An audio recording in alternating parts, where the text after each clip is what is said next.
बाबासाहेबांनी तर फक्त दलितांसाठीच काम केलंय. ज्यांना ज्यांना असं वाटतं ना त्यांनी हा व्हिडिओ शेवटपर्यंत नक्की बघा.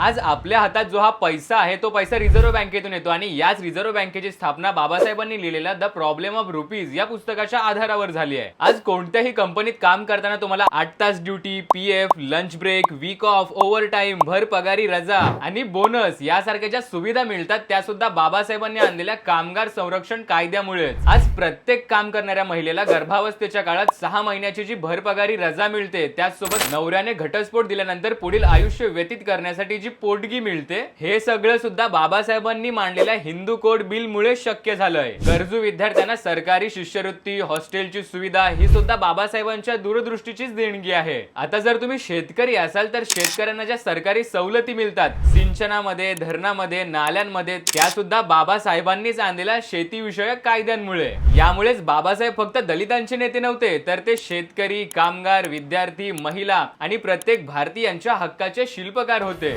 भारताचा